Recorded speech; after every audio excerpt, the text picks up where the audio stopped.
Hello friends, welcome to my channel learn in easy pay. और आज की इस वीडियो में हम लोग देख रहे हैं third semester diploma in computer science and engineering, computer science third semester का सिलेबस, जिसमें कि हम लोग देख रहे हैं थ्योरी पेपर में कि क्या क्या पढ़ना है, कौन कौन से सब्जेक्ट हैं थर्ड सेमेस्टर के कंप्यूटर साइंस इंजीनियरिंग में। तो जैसा कि यहाँ पे सब्जेक्ट में हम लोग देख रहे हैं, फर्स्ट में है अप्लाइड मैथमेटिक्स, जो कि कॉमन पेपर है। उसके बाद है computer programming through C, C language का कंप्यूटर प्रोग्रामिंग थ्रू सी। और थर्ड में है introduction to software package ISP. Next four में है कंप्यूटर ऑर्गेनाइजेशन एंड आर्किटेक्चर। और पांचवा ऑपरेटिंग सिस्टम, ऑपरेटिंग सिस्टम पांचवा जो सब्जेक्ट है ऑपरेटिंग सिस्टम। तो चलिए इसमें से हम लोग एक एक करके जानेंगे कि कौन से सब्जेक्ट में क्या क्या पढ़ना है थर्ड सेमेस्टर में। तो देखते हैं हम लोग। सबसे पहले अप्लाइड मैथमेटिक्स का पेपर। अप्लाइड मैथमेटिक्स जो कॉमन पेपर है, इसमें क्या क्या से पढ़ने हैं। इसमें तो सबसे पहले इंटीग्रेशन है। इंटीग्रेशन में जो कि इंटीग्रेशन में पढ़ने हैं इसके पहले तो एंटी डेरिवेटिव इंटीग्रेशन, उसके बाद रूल इसका पढ़ना है, इंटीग्रेशन का रूल, उसके बाद मेथड, इसका बाद डिफिनिट इंटीग्रेशन, उसके बाद एप्लीकेशन, डिफिनिट इंटीग्रल का एप्लीकेशन पढ़ना है, जिसमें कि area under the curve, area between two curve, mean and RMS, ये सब सारे के सारे पढ़ने हैं। और इसके बाद जो है डिफरेंशियल इक्वेशन, डिफरेंशियल इक्वेशन जो है डिफरेंशियल इक्वेशन, और डिफरेंशियल इक्वेशन में पढ़ने हैं क्या, तो इसके ऑर्डर, डिग्री और solution of differential equation, first order का, फर्स्ट डिग्री का, उसका जो मेथड होता है, variable separable type, homogeneous type, non homogeneous, exact, linear and Bernoulli equation, ये सारे के सारे पढ़ने हैं। और उसके बाद पढ़ने हैं application of differential equation, differential equation का जो कि एप्लीकेशन होता है वो पढ़ना है। और उसके बाद यूनिट 3 में है जो कि लेप्लास ट्रांसफॉर्म, ये जो अब तक नया नया है, ये लेप्लास ट्रांसफॉर्म, जो कि अगर इंटर कर चुके होंगे, 12th कर चुके हैं, उनको तो डिफरेंशियल इक्वेशन और इंटीग्रेशन ये तो जानते ही होंगे। और लेकिन यूनिट 3 में जो है लेप्लास ट्रांसफॉर्म, ये हमारा नया नया चीज़ है, नया सब्जेक्ट चैप्टर है जो कि मैथ में है। और लेप्लास ट्रांसफॉर्म में पढ़ने हैं उसकी डिफिनेशन, उसके फंक्शन, प्रॉपर्टी, उसके थ्योरम, डेरिवेशन, ये सारे के सारे पढ़ने हैं लेप्लास ट्रांसफॉर्म में। और उसके बाद पढ़ने जो हैं फोरियर सीरीज, फोरियर सीरीज भी एक नया चैप्टर है। और फोरियर सीरीज में पढ़ने हैं उसकी डिफिनेशन, यूलियर फार्मूला जो होता है वो, और एक्सपेंशन, कंटिन्यूस फंक्शन और इंटरवल, ये सारे के सारे हाफ रेंज सीरीज, ये सारे के सारे पढ़ने हैं फोरियर सीरीज में। और उसके बाद आता है लास्ट यूनिट 5 में न्यूमेरिकल सॉल्यूशन। न्यूमेरिकल सॉल्यूशन जो है ये भी बहुत अच्छा जो होता है चैप्टर मैथ का। इसमें अलजेब्रिक इक्वेशन पढ़ना है बाइसेक्शन मेथड से, रेगुलर फॉल्सी मेथड से, न्यूटन रेपल्सन मेथड से। इसके बाद इसका सॉल्यूशन जो होता है वो पढ़ना है, Gauss elimination method, iterative method, Jacobi method, ये सारे के सारे हैं मैथ के सिलेबस। तो ये हो गया मैथ जो कि कॉमन पेपर है उसका सिलेबस। और इसके बाद जो है इसके बाद कंप्यूटर प्रोग्रामिंग थ्रू सी, जो कि सी लैंग्वेज का है, सी लैंग्वेज का इसमें की पढ़ना यूनिट 1 में इंट्रोडक्शन टू प्रोग्रामिंग, प्रोग्रामिंग का इंट्रोडक्शन, जो कि जिसमें कि पढ़ना है बेसिक मॉडल कंप्यूशन, एल्गोरिदम पढ़ना है, फ्लो चार्ट पढ़ना है, programming language, compilation, linking, loading, testing, debugging, documentation, ये सब सारे के सारे पढ़ने हैं इंट्रोडक्शन टू प्रोग्रामिंग में। और उसके बाद यूनिट 2 में जो है एल्गोरिदम फॉर प्रॉब्लम सॉल्विंग, जिसमें कि प्रॉब्लम सॉल्विंग के लिए एल्गोरिदम, उसमें जीसीडी के लिए, और जीसीडी मतलब ग्रेटेस्ट कॉमन डिवीजन के लिए, पैलिंड्रोम के लिए, स्क्वायर रूट के लिए, क्वाड्रेटिक इक्वेशन के लिए, मल्टीप्लिकेशन ऑफ टू मैट्रिक्सेज, ये सब सारे के लिए एल्गोरिदम लिखना होता है जो कि यूनिट 2 में पढ़ना है। और यूनिट 3 में है introduction to C language, C language का इंट्रोडक्शन पढ़ना है, जिसमें कि पढ़ना है characteristic set, variable, identifier, data type, variable, declaration, ये सब सारे के सारे पढ़ने हैं, कीवर्ड क्या होते हैं। उसके बाद आता है अरिथमेटिक, उसमें ऑपरेटर पढ़ने हैं, अरिथमेटिक ऑपरेटर, कांस्टेंट, लिटरल, और ये सारे के सारे पढ़ने हैं सिंपल सी प्रोग्राम जो कि इसमें इंट्रोडक्शन में पढ़ा जाएगा, सी लैंग्वेज का इंट्रोडक्शन में। और इसके बाद आता है कंडीशनल स्टेटमेंट एंड लूप, जिसमें कि पढ़ना है डिसीजन मेकिंग, जिसमें if statement, if else statement, loop statement, break, continue, switch, ये पढ़ने के हैं यूनिट 4 में कंडीशनल स्टेटमेंट एंड लूप्स में। और उसके बाद आता है यूनिट 5 जिसमें कि पढ़ना है एरे। तो एरे भी एक बहुत ही अच्छा चैप्टर है, जो कि उसमें पढ़ना है एरे क्या है, उसका डिक्लेयर क्या, इनिशलाइज क्या, वो कैसे होता है, कितने प्रकार के होते हैं, 1 डायमेंशनल, 2 डायमेंशनल, मल्टी डायमेंशनल, ये सब पढ़ने हैं उसमें। और उसमें जो मैनिपुलेशन होता है, सर्चिंग, इंसर्टिंग, डिलीशन, ये सब जो होता है, और उसमें जो लार्जेस्ट, स्मॉलेस्ट, ये सब फाइंड करने का, उसमें सारे के सारे पढ़ने हैं एरे में। और उसके बाद आता है फंक्शन। तो फंक्शन में पढ़ना है क्या क्या, तो top down approach, problem solving. और उसके बाद जो उसका सी स्टैंडर्ड लाइब्रेरी सी फंक्शन होता है वो पढ़ना है, प्रोटोटाइप पढ़ना है, उसमें कॉल बाई वैल्यू और कॉल बाई रेफरेंस, ये जो पासिंग आर्गूमेंट्स है ये पढ़ना। और कॉल बाई रेफरेंस और कॉल बाई वैल्यू ये ज़्यादातर एग्जाम में आते ही हैं, सेमेस्टर एग्जाम में। और उसके बाद यूनिट 7 में क्या है, structure and union. Structure and union पढ़ना है, स्ट्रक्चर का बेसिक कॉन्सेप्ट, उसका इनिशियलाइजेशन, असाइनमेंट, ये सब पढ़ने हैं स्ट्रक्चर एंड यूनियन में। और लास्ट का यूनिट 8 में है पॉइंटर। तो पॉइंटर के बारे में थोड़ा सा इसमें पढ़ना है, कॉन्सेप्ट उसका, और एड्रेस ऑपरेटर पढ़ना है, पॉइंटर टाइप डिक्लेरेशन, पॉइंटर का असाइनमेंट, इनिशियलाइजेशन, ये सब सारे के सारे पढ़ना है प्रोग्रामिंग थ्रू सी में। इसके बाद आता है ISP, introduction to software package. ये जो है बहुत ही कमाल के सब्जेक्ट है, बहुत मज़ा आने वाला है इसमें पढ़ने में। तो ये इसमें यूनिट 1 है जिसमें कि word processing package, MS word जो होता है माइक्रोसॉफ्ट का MS वर्ड, उसी में पढ़ना है यूनिट 1। तो इसको देखते हैं,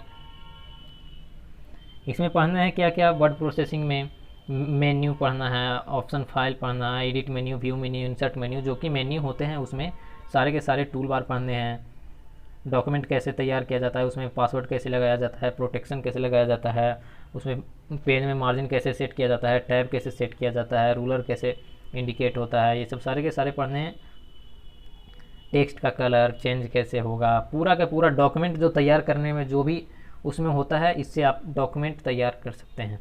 उसके बाद आता है यूनिट 2 में स्प्रेडशीट पैकेज, MS एक्सेल के बारे में। MS एक्सेल से बनता है स्प्रेडशीट, और इसमें पढ़ना है आपको स्प्रेडशीट कैसे तैयार किया जाता है, उसमें सारे के सारे उसके मेन्यू, जो कि edit menu, view menu, insert menu, format, ये सब सारे के सारे जो कि होते हैं MS एक्सेल में, वो सारे के सारे पढ़ने हैं। फंक्शन उसका होता है, मैथमेटिकल फंक्शन होता है, ग्राफ होता है, उसमें पेज को मार्जिन कैसे सेट किया जाता है, सेल कैसे तैयार होता है, ये सब सारे के सारे, कितना उसमें कॉलम होते हैं, रो होते हैं, ये सब सारे पढ़ने हैं स्प्रेडशीट पैकेज MS एक्सेल में। उसके बाद आता है प्रेजेंटेशन बनाने के लिए MS पावर पॉइंट का। यूनिट 3 में प्रेजेंटेशन तैयार करने के लिए MS पावर पॉइंट से प्रेजेंटेशन कैसे साफ़ सुथरा एकदम तैयार किया जाता है वो पढ़ना है इसमें। इसमें भी सारे के सारे मेन्यू पढ़ने हैं, उसके स्टेटस बार पढ़ने हैं, टूल बार पढ़ने हैं, उसमें स्लाइड कैसे बनाया जाता है, स्लाइड को एडिट कैसे किया जाता है, उसमें लिखा कैसे जाता है, सारे के सारे इसमें प्रेजेंटेशन तैयार करने के लिए सिखाया जाता है MS पावर पॉइंट में। और उसके बाद आता है एक लास्ट इसमें यूनिट 4 में, जो कि वायरस और एंटीवायरस के बारे में पढ़ना होता है, जिसमें वायरस क्या है और वायरस को कैसे वायरस से प्रोटेक्शन किया जाता है, उसका डिलीशन, रिमूवल, ये सब एंटीवायरस पैकेज जो कि पढ़ना है ISP, introduction to software package में। और इसके बाद का है कंप्यूटर ऑर्गेनाइजेशन एंड आर्किटेक्चर, जिसमें कि कंप्यूटर का बनावट, ये सब सारे के सारे देखा जाता है। तो इसको में देखेंगे कि क्या क्या पढ़ने हैं इसमें। तो इसमें इंट्रोडक्शन एंड बैकग्राउंड, जिसमें कि इवोल्यूशन ऑफ कंप्यूटर का पूरा इवोल्यूशन पढ़ना है, उसका वॉन न्यूमन आर्किटेक्चर क्या होता है ये पढ़ना है, कोड्स पढ़ने हैं, बिल्डिंग ब्लॉक, ये सब सारे के सारे यूनिट 1 में। एंड यूनिट 2 में जो है register, transfer, language and micro operation, जिसमें कि पढ़ने हैं क्या, वर्स पढ़ना है, मूवमेंट अमंग रजिस्टर, डेटा का मूवमेंट कैसे होता है रजिस्टर के बीच, ये पढ़ना है, और conditional data transfer, data movement from form to memory, ये सब कैसे होता है। उसके बाद यूनिट 3 में है architecture to simple processor,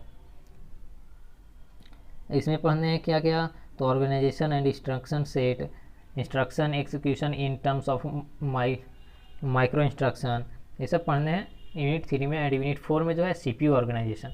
CPU का कैसे ऑर्गेनाइजेशन होता है, इसमें पढ़ना है एड्रेस मोड से इंस्ट्रक्शन फॉर्मेट और CPU का ऑर्गेनाइजेशन लार्ज रजिस्टर से, ये सब स्टैंग एंड हैंडलिंग इंटरप्ट एंड सब रूटीन, ये सब पढ़ने यूनिट 4 में CPU ऑर्गेनाइजेशन में। उसके बाद आता है यूनिट 5 में assembly language programming. Assembly language programming जो पढ़ना है यूनिट 5 में, इसमें पढ़ना है क्या क्या, मशीन एंड असेंबली लैंग्वेज, उसके बाद स्यूडो ऑपरेशन, सब routine in assembly language, interrupt and input output programming, example उस पर देखने हैं। और यूनिट 6 में है क्या, माइक्रो प्रोग्राम कंट्रोल यूनिट, जिसमें कि क्या होता है, पढ़ना क्या रहता है, माइक्रो प्रोग्राम कंट्रोलर के बारे में, हॉरिजॉन्टल एंड वर्टिकल फॉर्मेट्स के बारे में, एड्रेस सीक्वेंसर के बारे में। और उसके बाद आता है यूनिट 7 में अरिथमेटिक एल्गोरिदम। अरिथमेटिक एल्गोरिदम में क्या पढ़ना है, तो 1s कॉम्प्लीमेंट, 2s कॉम्प्लीमेंट, ये सब addition subtraction, booth's algorithm, integer division, floating point representation, arithmetic algorithm, ये सब पढ़ना है अरिथमेटिक एल्गोरिदम में। और नेक्स्ट यूनिट 8 में है इनपुट आउटपुट ऑर्गेनाइजेशन, जिसमें कि पढ़ना है क्या, vector and priority interrupt, DMA based data transfer. और उसके बाद आता है मेमोरी ऑर्गेनाइजेशन यूनिट 9 में। यूनिट 9 में है मेमोरी ऑर्गेनाइजेशन, इसमें पढ़ना है basic cell of static and dynamic RAM के बारे में पढ़ना है, चिप के बारे में पढ़ना है, एसोसिएट मेमोरी के बारे में, कैसे मेमोरी का और वर्चुअल मेमोरी का। तो ये हो गया, ये जो हो गया कंप्यूटर ऑर्गेनाइजेशन एंड आर्किटेक्चर का। अब देखते हैं ऑपरेटिंग सिस्टम का।